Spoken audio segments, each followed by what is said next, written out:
आदिशक्ति जगदम्बा की जय। आज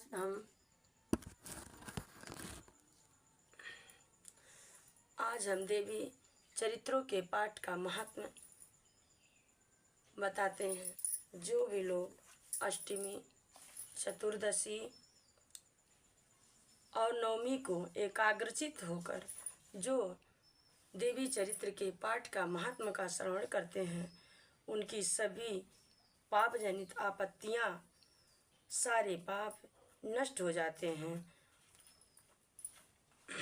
आइए ध्यान लगा करके हम देवी चरित्र के पाठ के महात्म का श्रवण करें। बोलो आदिशक्ति जगदम्बा की जय। द्वादशो अध्याय देवी चरित्रों के पाठ का महात्म्य ध्यानम। ओम विशुद्धाम संप्रभाम मृगपति स्कंध स्थिताम भीषणाम कन्याभि करवाल खेट विलसत धत्स्ताभि रासेविताम हस्तचक्र गदासी खेट विशिखाम शापम गुणम तजर्निम बिभ्राणाम नलात्मिकाम शशिधराम दुर्गाम त्रिनेत्राम भज। ओम देव्युवाच। देवी बोली, देवताओं, जो एकाग्रचित होकर प्रतिदिन इन स्तुतियों से मेरा स्तवन करेगा, इसकी सारी बाधा मैं निश्चय ही दूर कर दूंगी। जो मधुकैटभ का नाश, महिषासुर का वध तथा शुंभ निशुंभ के संहार के प्रसंग का पाठ करेंगे तथा अष्टमी, चतुर्दशी और नवमी को भी जो एकाग्रचित हो भक्ति पूर्वक मेरे उत्तम महात्म का श्रवण करेंगे, उन्हें कोई पाप नहीं छू सकेगा। उन पर पाप जनित आपत्तियां भी नहीं आएंगी। उनके घर में कभी दरिद्रता नहीं होगी तथा उनको कभी प्रेमी जनों के विछोह का कष्ट भी नहीं भोगना पड़ेगा। इतना ही नहीं, उन्हें शत्रु से, लुटेरों से, राजा से, शस्त्र से, अग्नि से तथा जल की राशि से भी कभी भय नहीं होगा। इसलिए सबको एकाग्रचित होकर भक्ति पूर्वक मेरे इस महात्म्य को सदा पढ़ना और सुनना चाहिए। यह परम कल्याणकारक है। मेरा महात्म्य महामारी जनित समस्त उपद्रवों तथा आध्यात्मिक आदि तीनों प्रकार के उत्पातों को शांत करने वाला है। मेरे जिस मंदिर में प्रतिदिन विधि पूर्वक मेरे इस महात्म्य का पाठ किया जाता है, उस स्थान को मैं कभी नहीं छोड़ती। वहाँ सदा ही मेरा सन्निधान बना रहता है। बलिदान, पूजा, होम तथा महोत्सव के अवसरों पर मेरे इस चरित्र का पूरा पाठ और श्रवण करना चाहिए। ऐसा करने पर मनुष्य विधि को जानकर या बिना जाने भी मेरे लिए जो बलि, पूजा या होम आदि करेगा, उसे मैं बड़ी प्रसन्नता के साथ ग्रहण करूंगी। शरत काल में जो वार्षिक महापूजा की जाती है, उस अवसर पर जो मेरे इस महात्मा को भक्ति पूर्वक सुनेगा, वह मनुष्य मेरे प्रसाद से सब बाधाओं से मुक्त तथा धन, धान्य एवं पुत्र से संपन्न होगा। इसमें तनिक भी संदेह नहीं है। मेरे इस महात्मा मेरे प्रादुर्भाव की सुंदर कथाएं तथा युद्ध में किए हुए मेरे पराक्रम सुनने से मनुष्य निर्भय हो जाता है। मेरे महात्मा का श्रवण करने वाले पुरुषों के शत्रु नष्ट हो जाते हैं। उन्हें कल्याण की प्राप्ति होती तथा उनका कुल आनंदित रहता है। सर्वत्र शांति काल में बुरे स्वप्न दिखाई देने पर तथा ग्रह जनित भयंकर पीड़ा उपस्थित होने पर मेरा महात्म्य श्रवण करना चाहिए।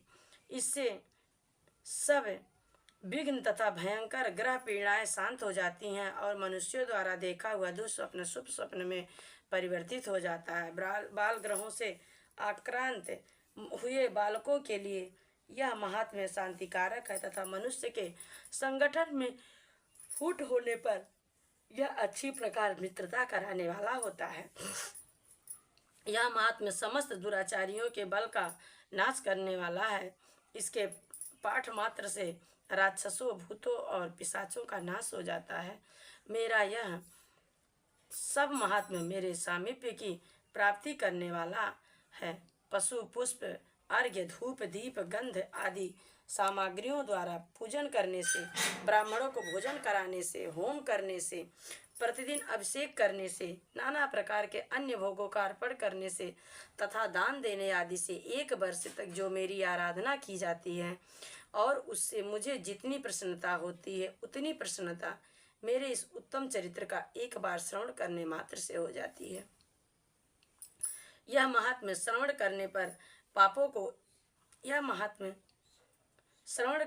पापों को हर लेता है और आरोग्य प्रदान करता है। मेरे प्रादुर्भाव का कीर्तन समस्त भूतों से रक्षा करता है तथा मेरा युद्ध विषेक चरित्र दुष्ट दैत्यों का संहार करने वाला है। इसके श्रवण करने पर मनुष्यों को शत्रु का भय नहीं रहता। देवताओं, तुमने और ब्रह्म ऋषियों ने जो मेरी स्तुतियाँ की है तथा ब्रह्मा जी ने जो स्तुतियाँ की हैं वे सभी कल्याणमयी बुद्धि प्रदान करती हैं। वन में, सूने मार्ग में अथवा दावानल में घिर जाने पर, निर्जन स्थान में लुटेरों के दांव में पड़ जाने पर या शत्रुओं के पकड़े जाने पर अथवा जंगल में सिंह, व्याघ्र या जंगली हाथियों के पीछा करने पर, कुपित राजा के आदेश से बध या बंधक स्थान पर ले जाए जाने पर